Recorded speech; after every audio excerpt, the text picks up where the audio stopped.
Welcome back to another episode of History Flashbacks with Nova. I am your host, Nova, and today we are discussing death marches, which were famously known during the tragic events of the Holocaust.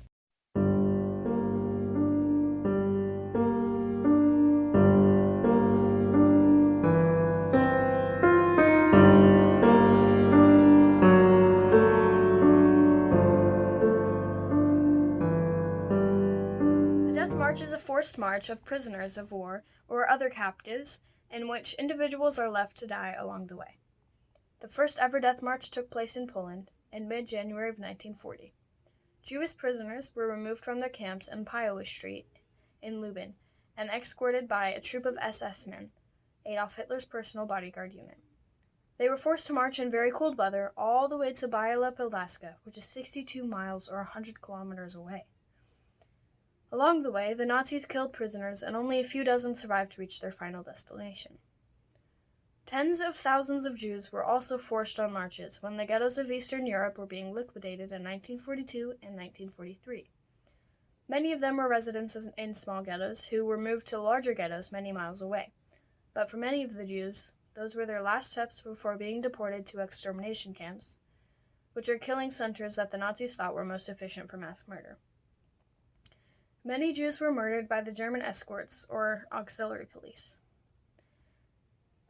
After the liquidation of concentration camps in 1944, most of the moves were made by a rail and partly boat, but some were forced to march on foot.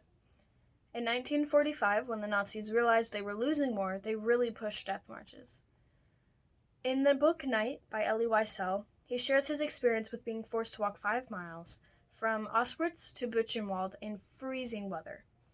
A lot of people collapsed from the cold, and they were shot because they couldn't walk any longer because of how cold it was.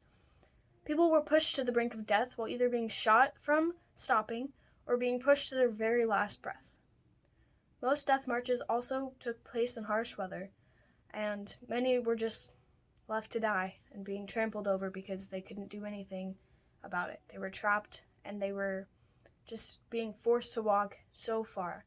And those who did survive were just traumatized by the outcome because many of them saw close friends or family even collapse and die during the death marches. And all you could do was just keep walking or else you would die as well. Now we're going to take a look at some other people who have knowledge on death marches and see their opinion to the question of what pain and suffering did people endure during a death march and how did that affect their future? What pain and suffering did people endure during a death march and how did that affect their future? The pain and suffering that they went through was terrible. If they were put through hours and hours of marching with no seeming end, and if they tried to stop, they'd be shot. Even if they survived, they were put through terrible things when they got there, and most of the time they'd just be killed at the camp that they were marching towards. Pain and suffering did people endure during a death march and how did that affect their future?